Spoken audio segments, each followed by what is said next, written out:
This is The Healthy Healer, where true voice is your medicine. This is where we help doctors and other healers navigate through the challenging times by learning from the best minds in the healing industry. Laugh, cry, and be surprised. It's entertainment, education, and inspiration so you can continue to be the unique and amazing healer you were destined to be. Welcome to humanity. Welcome to The Healthy Healer with Dr. Fred. Hi, it's Dr. Fred, and welcome to The Healthy Healer. Today, we're going to talk a little bit about what is the point of the healthy healer.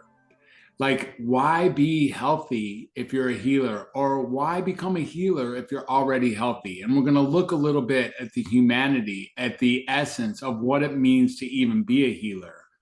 And I decided that I would take this opportunity to bring to the open some ideas about both the words healthy and healer, and see if this resonates with some of you, my listeners.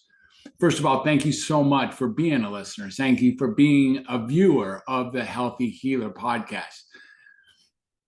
My name is Dr. Fred, and I would like to say that, I've been a healer since I arrived on the planet like 65 years ago. And it's really been what was called for me. Like, when I arrived to a family that was in a fair amount of disarray, is what they tell me.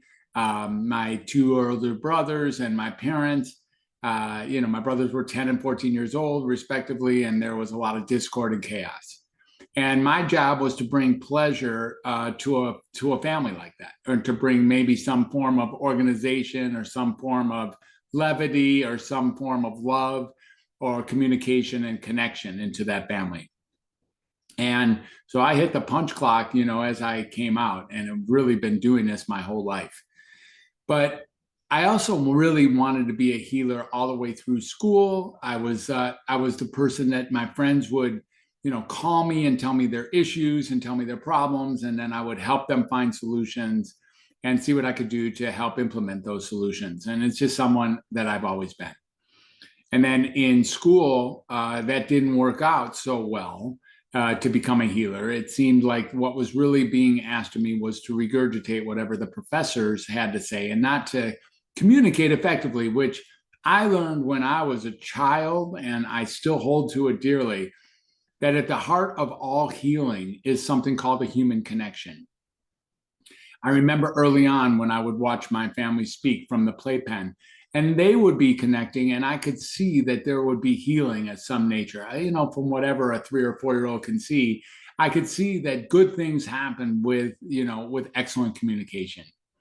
And that's what I wanted to do, was really be a communicator. And when school kept on sort of choking that out of what was expected of me as a student, I began to look for alternative ways to communicate. We only have one life, and I just felt communication was so essential. So after the second time that I dropped out of college, I came back home. My mom got me an application for a state mental health hospital where I could help be with adolescent boys. That job was really eye-opening. It started in 1980, and in that job, I really learned how to be a healer. And what it was that I was being healed at the same time. I was learning that these were not diagnoses. These were not like unfortunate, afflicted people, or sick people, or ill people. These people that I'm, the adolescents that I was speaking with each and every day. These were people who needed to be heard. These were people who loved to communicate, were using words or art or music, or in many ways. We played in the gym. We took field trips. We, communicated together and connected. And in that process, they were healing. The thing I didn't like about that job was the way, psychiatry was actually functioning. And I decided that psychiatry was probably like the top of the chain of communication as a source for healing. My brother was a psychoanalyst already, my oldest brother. And so, there was like a path that was already forged into how to become a healer. I went back to school a third time, and this time I stuck in long enough to not only complete undergraduate school, but to then get accepted to medical school, complete my medical school degree in 4 years at the wonderful downtown Chicago Medical School at Northwestern University.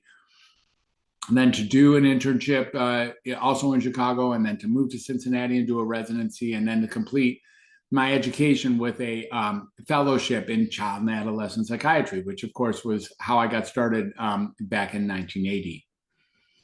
By that time, the field had changed drastically while I was in training. Paradigmatic shift set in, and there was a new way of looking at psychiatry for which communication and human connection was not necessarily at the center of the healing. We were now looking at biological psychiatry, or a psychiatry based on this theory of chemical imbalances, meaning that when we were uncomfortable for whatever reason, that was somehow on us, and that we were expected to be comfortable. And when we were anxious, nervous, afraid, tired, or sleepless, or hopeless, or confused, or overwhelmed, that all of those things represented something called a mental illness over time, enough so that there was medications that were meant to deal with those deficiencies or those afflictions, those diseases, those illnesses. I was not very aligned with that. So I really, really got that there was a new way of looking at this was required.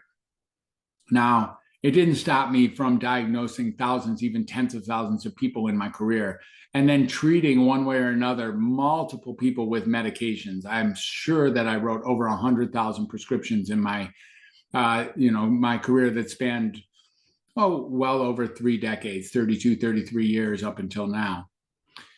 So the idea was that wasn't healing. I didn't see that was even intended to be healing. As a psychiatrist, we no longer even considered healing. All we considered was the possibility of containment or slowing down what is otherwise a lifelong deteriorating process. Again, I didn't necessarily buy that concept either, because what I really started to believe was that it is no such thing necessarily, or not automatic anyways, that there is afflictions that get worse and worse over time psychiatrically. It is precisely in the diagnoses and often the treatment that creates a general sense of unhealthiness, like there's something wrong, something deficient, something missing, something inherently wrong with our humanity, that then gets labeled, and then, with the hope of a good cocktail or a good diagnosis, can be repaired.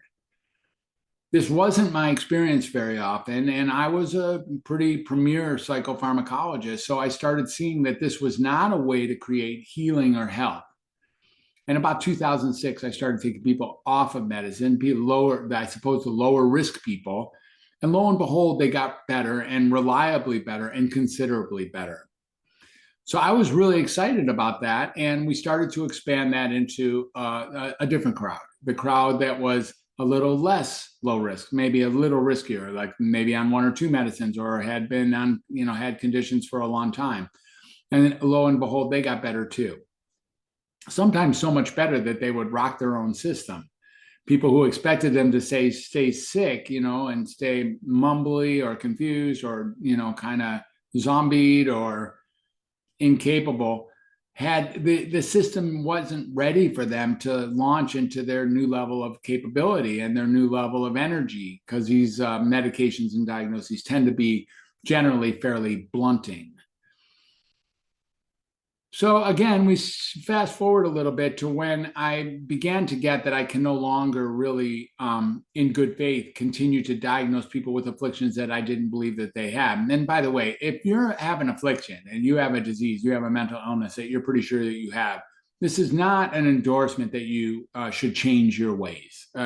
Good for you if you have that disease and you recognize that the treatment for that disease has either saved your life or given you a life that works. I'm not here to alter that. This is for the hundreds of millions of people who do not meet that criteria, however. And it may be interesting to you if you do meet that criteria, but it won't be, this is not about you changing your ways if you have found something that works. Our goal in life is to find something that works. And if your diagnosis and your medication or your treatment or your therapy regimen is working for you, please, please, please continue that pathway. This is only for the group who either haven't found anything that works or are not happy with what their treatment is, such that maybe they're even getting worse. And the idea of healing has maybe been like eased out of the future possibility. So that's what's here. Is I really want to speak to that group, and everyone can listen, but that's what I have. So we start looking at what happened, and Welcome to Humanity got created. This was my brand as early as 2016 and 17, where it's self-explanatory, like really looking at humanity as, multi-dimensional, and that feeling bad is not a disease, and being scared is not a disease, and being anxious, depressed, nervous is not a disease. Being confused or overwhelmed or having insomnia, it's also not a disease. Having difficulty in social settings, not a disease. Having difficulty responding to a recent trauma, not a disease. Difficulty sitting still, not a disease. Not inherently anyways. Now, again, for those of you who are pretty sure that it is a disease for the person that you're speaking about, either yourself or someone you know or love, I'm not arguing with that. That's fine. It's just that those symptoms or those experiences in and of themselves do not declare or make a disease. It is only when we start seeing ourselves as disease and then maybe start taking medications or treatments that unfortunately often perpetuate the symptoms they're marketed to treat that we create problems. Because if we have a business model here that is actually perpetuating or causing the symptoms they're marketed to treat, we have a brilliant business model of a perpetual psychiatric or mental health patient. And there are so many of those people out there. What does it take to be a healer? Well, maybe those psychiatrists who have now been sort of typecast into being they call them pill mills or medication only therapists who do med checks and initial evals and med checks, and that's all that we're counted on for. We check in with the client or the patient, but ultimately, if there's going to be talk therapy or if there's going to be real conversations, we expect that to happen with the ancillary psychiatric staff, the staff of therapists or social workers or psychologists who are trained for that purpose. But in the healer, and in the healthy healer, so my course is called Healing the Healer. The podcast, of course, is called The Healthy Healer. So one who's on their way to healing or one who's already really, really concerned and taking every step to keep themselves healthy is what this is about. What is the healthy healer?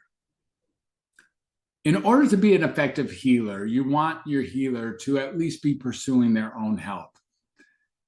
I don't have anything against unhealthy healers, but it's like going to someone who's fat and out of shape to be a personal trainer.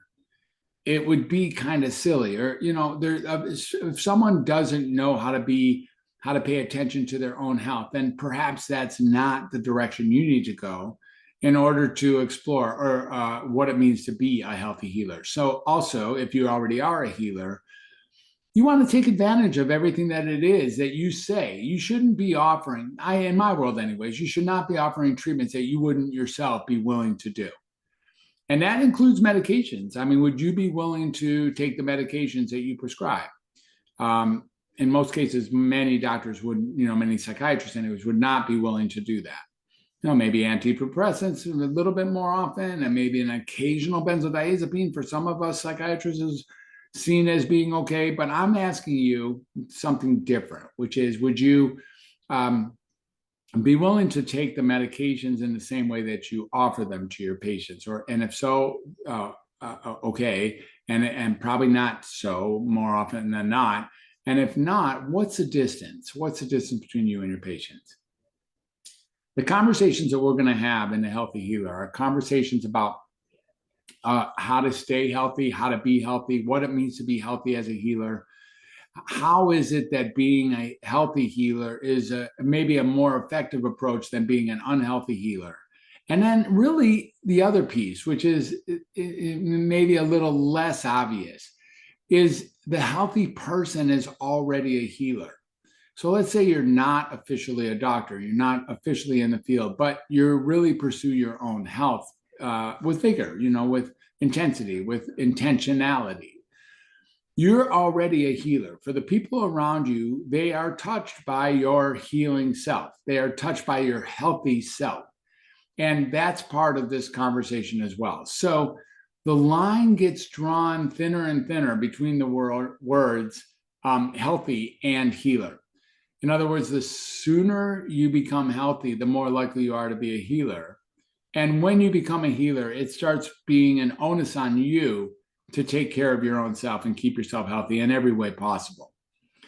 These are difficult times, and the toxins that are out there in relationships or in the air, in the water, in our food, what we hear, what we get to see, all these things, there's toxins everywhere, and it's hard to stay well. It's hard to stay in balance, and there's multiple ways to do so, which don't necessarily include any pharmacological agents, and definitely don't include a diagnosis that makes you wrong or bad or different than a normal person. The healthy healer is an effort to shine a light on people who understand that in their own special way. We'll be interviewing doctors who are amazing, and this first interview that we have today is amazing. We'll be in, this is with a friend of mine, Dr. Ibsen, who's just flat out incredible. And, he's gone through his share of life. He's had his dips and his turns and his crashes and his rebirths. He's had his time off and his time on. He's had a focal point on him and also put focal points on others. He's looked at medicine from so many different angles that who he is in the world of being a doctor and being a healer sort of exemplifies what it is that I'm talking about here.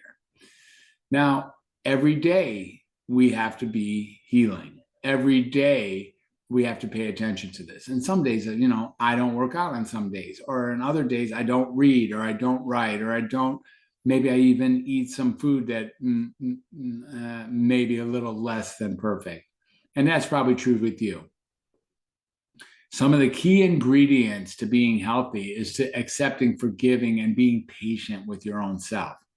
So, having compassion, acceptance, forgiveness, and the courage to actually bring those things forward.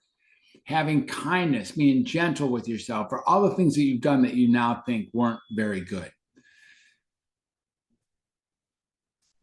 The object here is to remain a healer, even if you don't remain in medicine any longer. Many, many people are being pushed to the door a little bit, like, okay, do you still belong in the field? Maybe they're being told that they no longer belong. Maybe they're misaligned now with the practice that they're in. Maybe they're being fired, or maybe they're quitting. But the idea is these people are also and remain healers because they were healers long before became doctors. This is a podcast that's going to be spending time looking at all that and all the intricacies that are involved. It is my deepest honor and my deepest pleasure to be hosting this podcast. Once a week, we will have amazing guest stars here. This week, it was Dr. Ibsen. Now, we will also have time later on in the week to have conversations like this, where we really start looking at topical aspects of what it means to be a healthy healer. Come along for the ride. I think you'll really enjoy it. If you're a healer, I'm so glad you're here. Totally honored that you're here. And the time is really to step up your game so that you can be even a better healer than you are now, if that can be imaginable. And if you're not exactly a healer, what I want you to get is, yes, you are, first of all. And yes, you can learn a lot. There's an education and an entertainment and inspirational component to this particular podcast that I think you'll find very enjoyable. So welcome to humanity, everyone, and welcome to The Healthy Healer. It's an honor. I'm Dr. Fred. It's really, really great to have you here, and we will catch you on the flip side. Thanks for being here for this, our inaugural week of The Healthy Healer. Bye for now.